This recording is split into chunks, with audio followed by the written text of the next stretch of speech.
करेंगे। नेपाल में हिंदू राष्ट्र और राजशाही को लेकर बवाल मचा हुआ है। हिंदू राष्ट्र की मांग पर पूरा नेपाल सुलग रहा है। इस वक्त नेपाल में राजशाही के समर्थन में जोरदार प्रदर्शन किया गया। नेपाल में हिंसक प्रदर्शन में 2 लोगों की मौत भी हुई है। प्रदर्शनकारियों ने कई इमारतें भी फूंक डाली हैं। झड़प में कई पुलिस वाले भी जख्मी हुए हैं। तस्वीरें आपके सामने हैं, तस्वीरें देखिए और समझिए राजशाही को लेकर किस तरीके से ये पूरा हंगामा उत्पन्न हो चुका है। एक तरफ राजशाही तो दूसरी तरफ लोकतंत्र के समर्थक, ये 2 भाग हैं। ऐसे में राजशाही के समर्थकों की तरफ से ये जो प्रोटेस्ट पूरा देखा गया, इसको आप देखिए किस तरीके से इमारतों को फूंका गया, आगजनी सड़कों पर भी की गई। साथ ही साथ यहाँ पर 2 लोगों की मौत हुई है इस प्रदर्शन में। कुछ पुलिसकर्मी जख्मी हुए हैं और संपत्ति को भी नुकसान अच्छा खासा पहुंचा है, ये बताया जा रहा है। 2 मांगे, पहली मांग राजशाही को एक बार फिर से, दूसरी मांग नेपाल को पूरी तरीके से हिंदू राष्ट्र घोषित किया जाए। नेपाल में हिंसक झड़प के बाद अब सब कुछ हाई अलर्ट पर है। पीएम ओली ने इमरजेंसी बैठक भी बुलाई है और इसी के साथ पीएम ओली ने इमरजेंसी बैठक बुलाई है। सभी सुरक्षा प्रमुखों के साथ मंथन इस बैठक में किया जाएगा। काठमांडू में हिंसा के बाद कई जगह कर्फ्यू लगा दिया गया है। काठमांडू का त्रिभुवन इंटरनेशनल एयरपोर्ट भी बंद कर दिया गया है।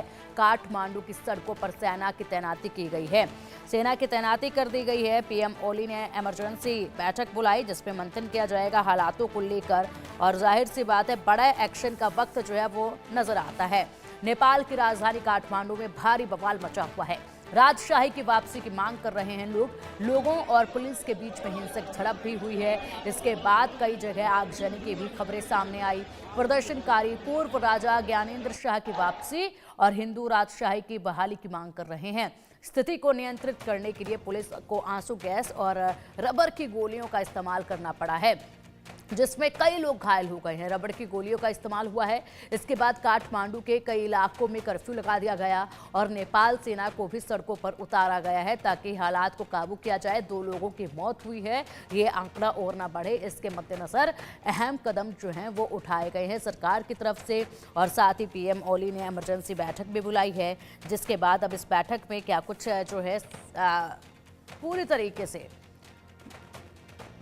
चर्चा होती है, क्या इसके बाद फैसले बड़े लिए जाते हैं, वो देखना होगा। फिलहाल पूरा नेपाल जल रहा है। 3 तस्वीरें आपके सामने हैं। इन तस्वीरों को समझिए और जानिए किस तरीके से राजशाही को लेकर यहाँ पर ये पूरा हंगामा बरप रहा है। नेपाल में हिंसक प्रदर्शन हुआ, उसकी तस्वीर पहले आप देख पाएंगे। सड़कों पर लोग भाग रहे हैं इधर से उधर, पत्थरबाजी करते लोग नजर आ रहे हैं, सबके हाथों में पत्थर हैं। इसी के साथ लोग किस कदर यहां पर संपत्ति को नुकसान पहुंचा रहे हैं बिना कुछ सोचे समझे। दूसरी तस्वीर में राजशाही और हिंदू राष्ट्र की मांग मजबूती के साथ आगे बढ़ रही है। एक तरफ यहां पर ये पूरी जनता है जो हाथों में झंडे लिए खड़ी है, तो दूसरी तरफ पुलिसकर्मी तैनात हैं। पुलिसकर्मियों को भी चोटें आई हैं। उसके बाद तीसरी तस्वीर में लोगों का ये भारी आक्रोश देखेंगे। इमारतों को आग के हवाले किया गया है। साथ ही साथ सड़कों पर भी आगजनी की घटनाएं जो हैं वो खासी बाहर निकल कर आई अलग अलग इलाकों से। और ऐसे में अब नेपाल की स्थिति जो है वो काफी ज्यादा गंभीर होती जा रही है। इमरजेंसी बैठक तो बुलाई गई है, लेकिन क्या फैसला लिया जाता है, किस तरफ फैसला जो है वो होता है, ये देखने वाली बात होगी। फिलहाल इसी पर अधिक चर्चा के लिए हमारे साथ हमारे खास मेहमान जुड़ चुके हैं। हमारे खास मेहमानों का रुख करेंगे। वैदिक स्कॉलर आचार्य प्रमोद मिश्रा जी हमारे साथ हैं। सर, बहुत स्वागत है आपका इंडिया न्यूज़ पर। साथ ही मुस्लिम स्कॉलर फाजिल अहमद जी हमारे साथ हैं। फाजिल जी, बहुत स्वागत है आपका भी इंडिया न्यूज़ पर। प्रमोद मिश्रा जी, सबसे पहले मैं आपके पास आना चाहूंगी, लेकिन उससे पहले हमारे साथ एक और खास मेहमान जुड़ चुके हैं। वरिष्ठ पत्रकार राज बिहारी जी भी हमारे साथ हैं। राज बिहारी जी, बहुत स्वागत है आपका भी इंडिया न्यूज़ पर। प्रमोद सर, नेपाल की हालत चिंताजनक हो चले हैं। नेपाल जिसको बहुत ही प्यारा और शांतिपूर्ण देश कहा जाता है, आज वो आग के हवाले किया जा रहा है। वाकई में चिंताजनक हालात हैं। समाधान लगता नहीं इतना आसान है और हो भी नहीं सकता है, क्योंकि मांग ही कुछ ऐसी है राजशाही को लेकर। बिल्कुल मैम, जो ये उग्रवादी तरह के जो लोग होते हैं जिनको सिर्फ यही करना होता है और सनातन पसंद नहीं है।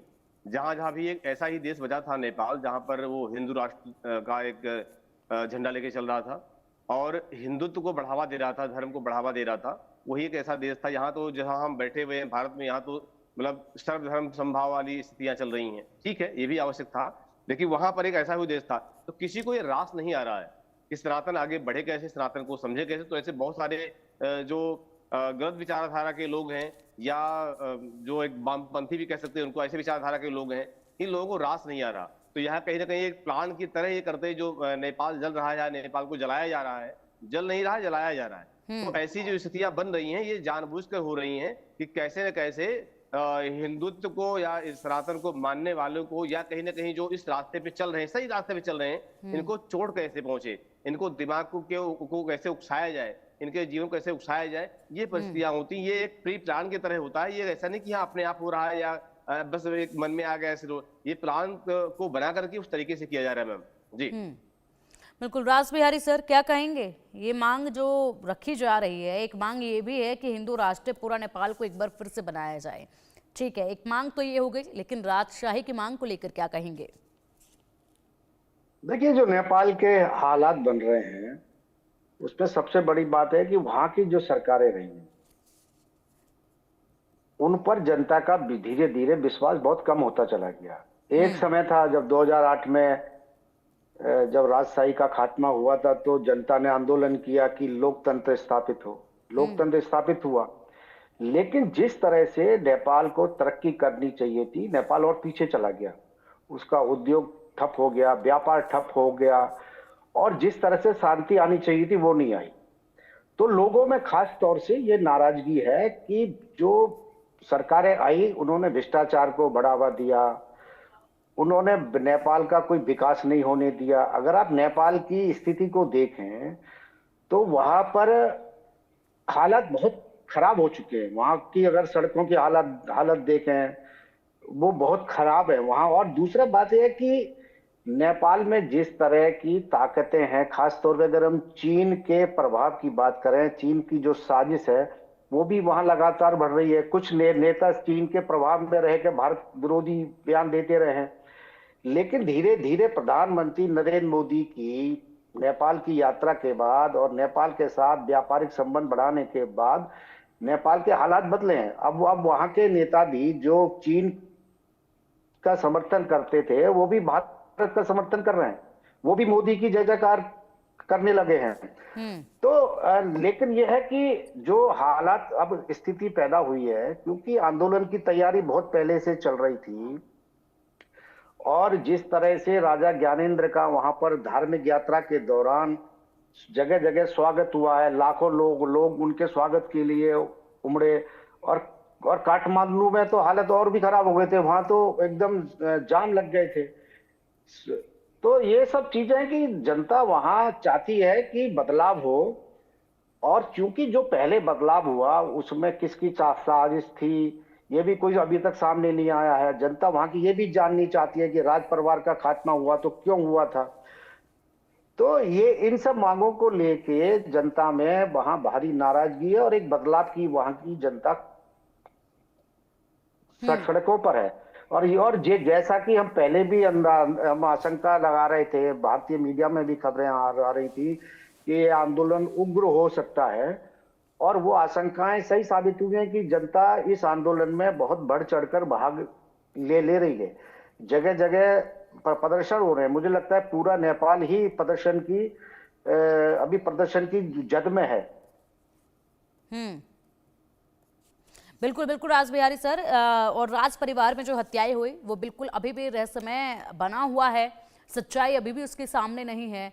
सिर्फ कयास जो है वो अलग अलग तरह के लगाए जा रहे हैं। हालांकि आधिकारिक तौर पर युवराज दीपेंद्र को इस हत्याकांड के लिए जिम्मेदार ठहराया गया था, लेकिन कहीं ना कहीं ये भी कहा गया था कि यहाँ पर जो नेपाल के पूर्व राजा ज्ञानेंद्र थे उनके परिवार को कोई आंच नहीं पहुंची थी। तो ऐसे में ऐसा कैसे हो सकता है कि ज्ञानेंद्र उस महल में थे नहीं, फिर भी उनके परिवार को आंच नहीं पहुंची? उन पर भी संदेह जो है इसमें लगातार बरकरार था। उसके बाद अब यहाँ पर खुद पूर्व राजा ज्ञानेंद्र ने कहा है कि राजा लाओ देश बचाओ। ये हालात जो है इस तरीके से उत्पन्न कर दिए गए हैं, ये भी मालूम पड़ता है। फाजिल अहमद जी, किस तरीके से देखते हैं आप इस पूरे बवाल को, और इसके पीछे क्या आप समझते हैं बड़ी वजह जो ये पूरा नेपाल आग के हवाले कर दिया गया है सिर्फ सत्ता के लिए? देखिए पिंकी जी, बहुत बड़े लंबे संघर्ष के बाद नेपाल लोकतंत्र देश बना। वहां पे राजशाही समाप्त हुई। इतने आसानी से नहीं हुआ, बहुत लंबा संघर्ष, बहुत हत्याएं हुई, बहुत लोग मारे गए। और स्वर्गीय चंद्रशेखर जी जब देश के प्रधानमंत्री थे, उनके प्रयास से नेपाल आजाद हुआ और वहां पे इलेक्शन हुए, लोकतंत्र की बहाली हुई। उसके बाद से जब वहां पे बात होती है कि सनातन धर्म, ये धर्म से हर चीज को नहीं जोड़ना चाहिए। देश की सरकारों का काम है व्यवस्था चलाना। धर्म क्या है? वहां पे क्यों एक दलित की बलि हो गई थी? वहां पे किसी पूजा में लोगों ने एक दलित की बलि चढ़ा दिया। ये यही धर्म है। उसके बाद से तनाव इतना बढ़ गया कि वहां पे पूरा दलित, इस दिक्कत क्या हुई कि आजाद नेपाल होने के बाद जो कॉन्स्टिट्यूशन बना, उसमें दलितों को, पिछड़ों को, आदिवासियों को उस तरह का सम्मान नहीं मिला जो उनको मिलना चाहिए। जो कॉन्स्टिट्यूशन बना वो पूरी तरह राजशाही को ही आगे प्रमोट करता रहा और डेमोक्रेसी को प्रमोट नहीं कर रहा है।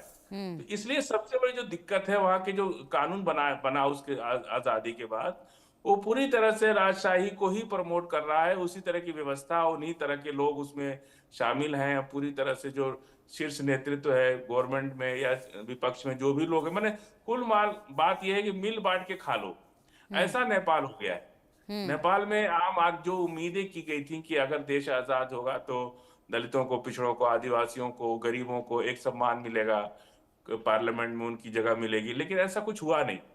वहां पे इसी तरह की पॉलिटिक्स चलती है कि बस गोलबाजी, पेशबंदी की पॉलिटिक्स छोटा देश है, इसलिए वहां पे बहुत कुछ नहीं हो पाता है। और वहां सबसे बड़ी बात है गरीबी, बेरोजगारी, भ्रष्टाचार जो नहीं था अब वहां बढ़ गया है। भारत के साथ रिलेशन जो है बहुत अच्छे नहीं है। और सबसे बड़ी बात है कि इस सारी घटनाओं में अमेरिका का भी हाथ है। अमेरिका हर तरह, सबके ऊपर अमेरिका कभी भारत को घेरना चाहता है नेपाल के माध्यम से, कभी चाइना को घेरना चाहता है भारत के माध्यम से, कभी पाकिस्तान से दोस्ती करेगा तो कभी भारत से दोस्ती करके पाकिस्तान को गलियाएगा। यही सब चलता रहता है। अमेरिका की जो दुनिया भर में, अमेरिका जो एक पॉलिसी चलाता है कि वो चाहता है कि हम पूरी दुनिया को घेर के रखें अपने कब्जे में। ये सारी पॉलिटिक्स, इंटरनेशनल पॉलिटिक्स के हिसाब से नेपाल को हम देख सकते हैं। नेपाल में अगर कोई जरूरत है तो वहां कॉन्स्टिट्यूशन संशोधन की जरूरत है। नेपाल में जो कानून बने, वो कानून उस हिसाब से नहीं बने जो वहां के आम इंसान को न्याय मिल सके या उनको भी जनप्रतिनिधित्व का में हिस्सा मिल सके। वो सारा कानून उनका सिर्फ राजशाही जैसे चलती थी। लोकतंत्र में केवल सरकारें बदल जाती हैं, लेकिन सिस्टम वही काम करता है जिस तरह से ठीक है, राजशाही चल रही थी। और ये तो ठीक है, जो ठीक भीड़ है। आप फाजिल देख सर रही आएंगे आपके पास। ठीक है, फाजिल सर आएंगे आपके पास।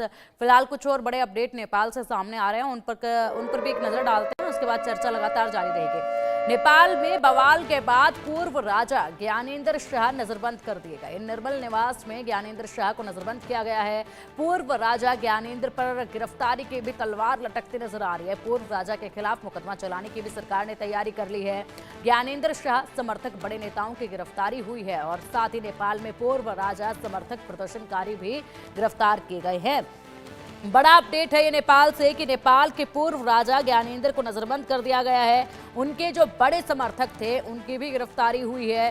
नेपाल में जो पूर्व राजा के समर्थक प्रदर्शनकारी बने हुए थे और लगातार प्रोटेस्ट कर रहे थे, प्रदर्शन कर रहे थे, उनकी भी गिरफ्तारी हुई है। चर्चा पर एक बार फिर से वापस जाएंगे रास बिहारी जी। नेपाल के पूर्व राजा ज्ञानेंद्र को नजरबंद कर दिया गया है और साथ ही साथ अगर बात की जाए तो उनके जो बड़े बड़े समर्थक थे, जो पूरी तरीके से इस प्रदर्शन में सबसे आगे नजर आए, उनको भी हिरासत में ले लिया गया है। तो क्या लगता है नजरबंद करने के बाद हालात सामान्य होंगे, ये मांगे दब जाएंगी और नेपाल जिस तरीके से चल रहा है ये सब खत्म होगा? नहीं, देखिए, एक बात है कि अभी हम जिस तरह से फाजिल अहमद साहब बोल रहे थे कि अमेरिका का रोल है, लेकिन उन्होंने चीन पर कोई सवाल नहीं उठाया, क्योंकि नेपाल में जो भी हालात बिगड़े हैं, जो भी वहां आंदोलन हुए, जिस तरह से वहां भारत विरोधी भी एक लॉबी स्थापित हुई, उन सबके पीछे चीन का हाथ था। और पहले जब राजशाही थी तो वो दोनों भारत और चीन के बीच एक सामंजस्य बना के चलते थे कि दोनों के बीच चीन का उसमें ये था कि नेपाल का हित सबसे ऊपर था, जब भारत से भी दोस्ती हो और चीन से भी दोस्ती हो। लेकिन जिस तरह से चीन ने वहां पिछले कुछ समय से किया है, हमने और देखा भी है कि जिस तरह से वहां पर जब प्राकृतिक आपदाएं आई तो चीन का रुख क्या था, भारत ने अपना पूरी सहायता वहां खोल दी। इसके बावजूद कुछ लोग वहां भारत विरोधी नारे लगा रहे थे। तो ये सब चीन का प्रभाव था। और दूसरी बात है कि अब जिस तरह से वहां पर आंदोलन हुआ है, क्योंकि वहां पर कोई ऐसा शहर नहीं बचा, काठमांडू हो, नेपालगंज हो, पोखरा हो, विराटनगर हो, जनकपुर हो, धनकुटा हो, बुटवल हो, पालपाकल, जनकपुर, सब तमाम वीरगंज जैसे शहरों में वहां पर लोग सड़कों पर हैं। वो लोग मौजूदा सरकार के खिलाफ नारेबाजी कर रहे हैं, सरकार पर भ्रष्ट होने का आरोप लगा रहे हैं, सरकार पर उद्योग और व्यापार ठप करने का आरोप लगा रहे हैं। और साथ ही साथ ऐसा भी नहीं है कि, सबसे बड़ी बात यह है कि भारत के समर्थन में भी जगह जगह नारे लगे हैं। क्योंकि जब नेपाल की जनता ये समझ गई है, पहले भी इस तरह की बातें आई हैं कि भारत नेपाल का बहुत पुराना, हजारों पुराना संबंध है। और वो संबंध एक संस्कृति के आधार पे भी रहा है। उस संस्कृति को भी कमजोर करने की कोशिश की गई है। वहां की जो धार्मिक जनता है वो भी ये जानती है कि लाखों लोग नेपाल के भारत में काम करने आते हैं। भारत नेपाल को हर तरह की सहायता देता रहा है, चाहे गैस का मामला हो, पेट्रोलियम पदार्थ का मामला हो, बिजली देने का मामला हो, खाद्य पदार्थ देने का मामला हो। भारत सस्ते दर पर नेपाल को हर मामले में सहायता करता रहा है। और कभी भारत ने वहां पर ये नहीं कि बड़ी कब्जा करने की कोशिश की। ये अलग बात है कि जो पहले की सरकारें थी उन्होंने नेपाल के साथ उस तरह के रिश्ते नहीं बना पाए। लेकिन जब से मोदी सरकार आई है, नेपाल के हितों का पूरी तरह ध्यान रखा जा रहा है। नेपाल की जनता भी ये समझ रही है कि, और मेरा मानना है कि अगर जो लोग आंदोलन में जुड़े, लगभग 40 संगठन हैं जो इस आंदोलन से शामिल हैं, आप कितने लोगों को जेल भेजेंगे? क्योंकि जिस तरह का आंदोलन उठ खड़ा हुआ है उसको दबाना बहुत कठिन होगा। और उसका असर भारत के भी, चाहे हम पश्चिम बंगाल हो, बिहार हो, उत्तर प्रदेश हो, तो उन पड़ोसी जो नेपाल की सीमा से लगते हमारे राज्य, वहां की भी राजनीति पर असर पड़ेगा। ये भी एक आशंका जताई जा रही है कि अगर आंदोलन बढ़ता है तो वहां के लाखों लोग भारत की तरफ पलायन कर सकते हैं। ये भी एक भारत के लिए एक और बड़ी समस्या होगी। तो इसमें अब ये देखना होगा कि नेपाल की जो मौजूदा सरकार है वो आंदोलनों से किस तरह निपटती है। क्योंकि अब आंदोलन बहुत उग्र रूप ले चुका है, उसको दबाना बहुत बिल्कुल आसान राज नहीं बिहारी जी, बिल्कुल। और आंदोलन जो है वो लगातार उग्र रूप भी धारण करता जा रहा है। लेकिन फिलहाल जिस तरीके से नेपाल के पूर्व राजा ज्ञानेंद्र को अभी नजरबंद किया गया है, तो इसके बाद शायद ये आंदोलन जो है वो ठंडा पड़ता भी नजर आ सकता है। फिलहाल एक और बड़ा अपडेट सामने है, उसका रुख करेंगे। चर्चा लगातार जारी रहेगी। राजशाही समर्थकों पर नेपाल के पूर्व पीएम भड़के हैं। नेपाल में प्रदर्शनकारियों को प्रचंड की धमकी दी है। किसी भी कीमत पर राजशाही नहीं लौटने देंगे, प्रचंड ने कहा है। हमारी उदारता को हमारी कमजोरी ना समझे, उदारवादी दृष्टिकोण को कमजोरी ना समझे राजतंत्रवादी। और ऐसे में चारों तरफ से लोकतंत्र के जो समर्थक हैं वो राजशाही समर्थकों को अल्टीमेटम दे रहे हैं। नेपाल के पूर्व राजा को अल्टीमेटम दे रहे हैं कि इसको बिल्कुल भी हमारी कमजोरी ना समझे, क्योंकि यहाँ पर बेहद मुश्किल के बाद लोकतंत्र का वक्त आया। उसके बाद वापस इसे दोबारा से राजशाही की तरफ नहीं जाने दिया जाएगा। और प्रमोद मिश्रा जी, क्या लगता है आपको कि क्या अब ये जो हंगामा है कुछ थमेगा?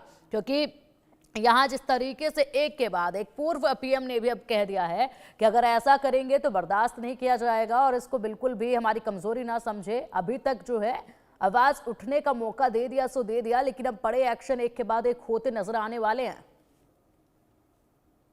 बिल्कुल महोदया, जिस तरह से आदरणीय राज बिहारी जी बता भी रहे थे बहुत अच्छे तरीके से, और एक विधिवत की जिस तरह से अभी जो पूर्व वहाँ के जो राजा थे उनको भी नजरअंदाज किया गया, और लगातार इस तरह से जो माहौल बना हुआ है पूरे नेपाल में, चाहे वो ईस्ट नेपाल हो, वेस्ट नेपाल हो, मध्य नेपाल हो, हर तरह माहौल बना हुआ है। लेकिन नजरअंदाज करने का कारण भी यही रहा है कि जिस तरह से न करेंगे तो जो वहाँ की जो पॉलिसी थी, जो पुरानी परंपरा थी राजतंत्र वाली, वो थोड़ी फीकी पड़ेगी। और जो राजतंत्र हट करके जो लोकतंत्र आना होता है या आना चाहिए, जो उसके लिए प्रतीक्षा भी वहाँ की जनता कर रही थी, वो प्रतीक्षा शायद उनकी पूर्ण होती नजर आ रही है। इसीलिए लगता है कि अब जो आने वाले समय में या कुछ महीनों में जो इस तरह से चल रहा था, ये सब थमेगा। जो वहाँ का जो भी लोगों का विरोध है, आंदोलन है, प्रदर्शन है, वो थमेगा। थमने के बाद कहीं ना कहीं ट्रैक पर गाड़ी आएगी। लेकिन जो भारत की जो आसपास के क्षेत्र है, नेपाल भारत के क्षेत्र, प्रभाव तो पड़ता ही है। क्योंकि इस समय देखा जाता है कि वहाँ के जितने भी, चाहे वो किसी भी समुदाय के लोग हों, भारत में आकर के उनको रोजगार मिलना, रोजगार देना, ये भारत के साथ दे भी रहा है, पहले भी दे रहा था, आज भी दे रहा है, आगे भी देता रहेगा। ये प्रभाव पड़ता है। अगर जब सरकारें बदलती हैं, प्रभाव बदलता है, सिस्टम बदलता है, तो बड़ा प्रभाव पड़ता है, देश पर भी पड़ता है और लोगों पर पड़ता है, समाज पर पड़ता है। जी ठीक है फाजिल जी, बड़ा अल्टीमेटम दिया जा रहा है और कहीं ना कहीं अब लगता है कि अब जो है वो सरकार की तरफ से बड़ा एक्शन लेना शुरू हो जाएगा, क्योंकि काठमांडू में भी यहाँ जिस तरीके से अब बड़े एक्शन लिए जा चुके हैं, इमरजेंसी मीटिंग भी बुलाई गई है, उसमें भी चर्चा की जा रही है, साथ ही साथ और भी कई महत्वपूर्ण कदम जो हैं वो उठाए गए हैं। ऐसे में साफ तौर पर यह अल्टीमेटम दे दिया गया है कि अब जो है इसको बर्दाश्त नहीं किया जाएगा। मुझे नहीं लगता कि आवाज और ज्यादा बुलंद जो है वो हो पाएगी राजशाही को लेकर। देखिए, हम लोग भारत के लोग हैं, हम लोग दुनिया भर में लोकतंत्र की बहाली करने की मांग करते हैं और लोकतंत्र के पैरोकार हैं। हमारा देश एक लोकतंत्र का देश है, हम लोग लोकतंत्र के माहौल में जी रहे हैं। और नेपाल में आप समझिए इंटरनेशनल पॉलिटिक्स क्या है। कोई राज बिहारी जी बोले कि चाइना, ठीक है चाइना भी है, तो ये जो सरकारें हैं ये लोग कुछ चाइना समर्थक हो गए हैं, कुछ भारत समर्थक हैं, और नेपाल भारत ही है, उसको आप भारत से अलग करके मत देखिए। पूरी तरह से केवल उनका टेरिटरी अलग है, लेकिन हम लोग पूरी तरह से उनके लोग हमारे लोग उनके यहाँ व्यापार करते हैं, आते हैं जाते हैं। एक देश है ये। हमारे लाखों सैनिक हैं नेपाल के, गोरखा रेजिमेंट, बाकायदा हमारे यहाँ रेजिमेंट, गोरखा रेजिमेंट के नाम से लाखों सैनिक नेपाल के हमारे देश में हैं। अब अमेरिका की समस्या क्या है कि भारत जिस तरह से रिश्ते खराब हो रहे हैं अमेरिका के, पाकिस्तान पहले ही चाइना की गोद में जाके बैठ चुका है, अब भारत से भी अमेरिका के रिश्ते खराब हो रहे हैं। अब अगर चाइना पर कभी जरूरत पड़ी अमेरिका को लड़ाई लड़ने की या कोई भी वार करने की किसी तरह की, तो उसको एशिया में कौन सी जगह मिल रही जहां से वो चाइना पर अटैक कर सकता है? वो एक जगह बचती है सिर्फ नेपाल। और नेपाल में जो लोकतंत्र की सरकारें हैं वो अस्थायी नहीं होती हैं, कभी ये आते हैं कभी वो आते हैं, कोई भारत समर्थक बात करता है तो कोई चाइना समर्थक बात करता है। तो पूरे नेपाल में एक विचार नहीं है। इसलिए अमेरिका ये चाह रहा है कि हम नेपाल में एक राजा को बैठा दें। राजा हमेशा, दुनिया के सारे राजा अमेरिका प्रो होते हैं, जो भी सिर्फ डेमोक्रेसी के लोग जो है अमेरिका से खिलाफ हो जाते हैं। दुनिया के जितने राजा हैं सब अमेरिका के बहुत अच्छे रिश्ते होते हैं उनसे। तो राजा को अमेरिका इसलिए वहां बैठाना चाहता है कि किसी तरह से हमको अगर चाइना पर कल को कोई जरूरत पड़ी तो हमको कम से कम नेपाल की जगह मिल जाए जहां से हम चाइना पर अटैक कर सके। एक बहुत बड़ी पॉलिटिक्स, इंटरनेशनल पॉलिटिक्स है इसके अंदर, और ये बात नेपाल के लीडर समझ रहे हैं, सभी लोग समझ रहे हैं। ये जो लोग प्रदर्शन कर रहे हैं ये लोकतंत्र के न, इनको कुछ पता नहीं है, ये भाड़े के लोग हैं, इनसे प्रदर्शन करवाया जा रहा है। ये तो प्लांटेड लोग होते हैं, हर जगह हर देश में प्लांटेड होते हैं। आप कई जगह आप दे सकते हैं कि प्लांटेड लोग जाकर के यही क्या नाम है। ठीक है फाजिल सर, राज बिहारी जी, फाजिल जी को आपने सुना, क्या उनकी बात से आप सहमत है क्या, जिस तरीके से अमेरिका का नाम ले रहे हैं इन सबके पीछे? नहीं, देखिए जिस तरह से बात कर रहे हैं ना कि भाड़े के लोग हैं, लाखों लोग भाड़े थोड़ी आ सकते हैं। वहां के आंदोलन को भी समझना पड़ेगा। वहां की जनता, जो राज्य सरकार, वहां पे जो राजशाही के खात्मे के बाद वहां जिस तरह से सरकारें आई हैं गई हैं, कभी कोई सरकार आई कभी कोई सरकार आई, लेकिन वहां जो राजतंत्र की, राजशाही की जो मांग की जा रही है वो कोई राजा का तंत्र स्थापित करने की मांग नहीं की जा रही है। ठीक है, राजा वहां के प्रमुख होंगे, संसद उनका एक विशेष अधिकार होगा, संसद रहेगी, लोकतंत्र रहेगा, चुनी हुई सरकार भी रहेगी। राजा को कुछ अधिकार देने की बात की जा रही है, लेकिन इसका मतलब ये नहीं है कि वहां पर कोई अमेरिका का दबाव है, अमेरिकन लॉबी में वहां पर क्योंकि अगर कोई होता तो मांग उठाता, लेकिन वहां पर लाखों लोग खड़े हो जाएंगे। नेपाल का ऐसा कोई हिस्सा नहीं बचा जहां आंदोलन नहीं हो रहे हैं। और नेपाल के लोग भारत की तरफ देख रहे हैं कि भारत की भूमिका क्या होगी इसमें। लेकिन जिस तरह से भारत वहां सहायता करता आ रहा है, अभी हाल ही में 2 महीने पहले ही नेपाल के साथ एक संधि पर दस्तखत किए गए हैं। भारत ने वहां पर खाद्यान्न देने की मांग की है, दूध ठीक का है निर्यात रास बढ़ाने बिहारी की बात जी, की है। ठीक है फाजिल जी, आपसे एक छोटा सा रिएक्शन है, भारत की क्या भूमिका हो सकती है, किस नजर से आप देखते हैं कि भारत को क्या करना चाहिए इस बीच? देखिए, वहां लोकतंत्र की बहाली में भारत लोकतंत्र का पैरविकार है। कभी भी भारत वहां के राजशाही को प्रमोट नहीं कर सकता है। हमारे देश में कभी, जब हम खुद इतनी लंबी लड़ाई के बाद देश आजाद हुआ और हम दुनिया भर में लोकतंत्र का पाठ पढ़ाते हैं सबको, और हम नेपाल को चाहेंगे कि वो राजशाही चले जाए। भारत की वजह से नेपाल आजाद हुआ है, भारत ने आजाद कराया है उसको।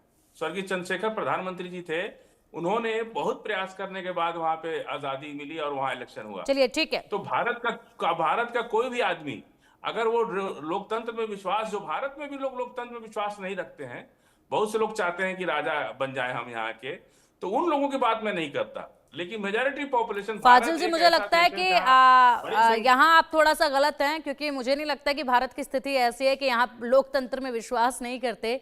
ये यहाँ पे मुझे आप थोड़े से गलत लगते हैं कि कुछ लोग जो हैं वो राजा बनना चाहते हैं, ऐसा नहीं है। लेकिन खैर ठीक है, वक्त वक्त पर यहाँ पर परिवर्तन जो है वो भारत में देखा गया है। फिलहाल नेपाल की स्थिति के साथ हम भारत की स्थिति को बिल्कुल भी कहीं पर भी कंपेयर नहीं कर सकते हैं। बहुत शुक्रिया आप सभी का।